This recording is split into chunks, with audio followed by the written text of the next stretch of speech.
Teachers and parents, may bago ng guidelines para sa Moving Up 2026. Inilabas na ng ECCD Council ang Advisory Number 1 o Guidelines for the End of School Year Program for School Year 2025 to 2026. Para hindi kayo malito sa dates at requirements, narito ang dapat niyong tandaan.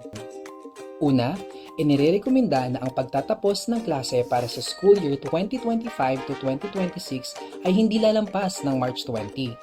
Pangalawa, ang mga moving up ceremonies ay inirekomendang ganapin ng March 23 hanggang 27. Pangatlo at pang-apat, dapat magsagawa ng Parent-Teacher Conference kung saan pag-uusapan ang ECCD checklist at development ng mga bata. Inirekomendang isagawa ito ng March 30 hanggang April 1. Panlima, dapat ibigay sa mga magulang ang original copy ng ECCD checklist. Mahalaga ito para sa susunod na enrollment ng bata. Pang-anim, bibigyan ng Certificate of Completion ang mga 4-year-olds o mga batang nakatapos ng Pre-K2. At Certificate of Attendance naman para sa mga 3-year-olds pababa o mga batang nakatapos ng ITED at Pre-K1.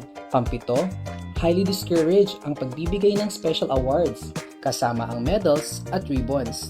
Ito ay para siguraduhing akma o developmentally appropriate ang ating recognition programs. Pangwalo, ang program, attire at expenses ay dapat pag-usapan at pagkasunduan ng lahat ng magulang. Hindi rin required ang pagsusot ng toga. Ang mahalaga ay ang participation ng bata.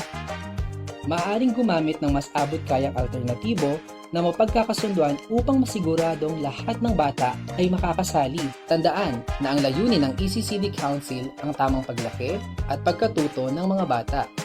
Guidelines ito para sa mas inklusibo, abot-kaya at developmentally appropriate na pagtatapos ng school year. I-save ang video na ito para sa inyong reference at i-share para maging updated ang lahat ng ating mga teachers at magulang. May tanong ba kayo? I-comment at pag-usapan natin.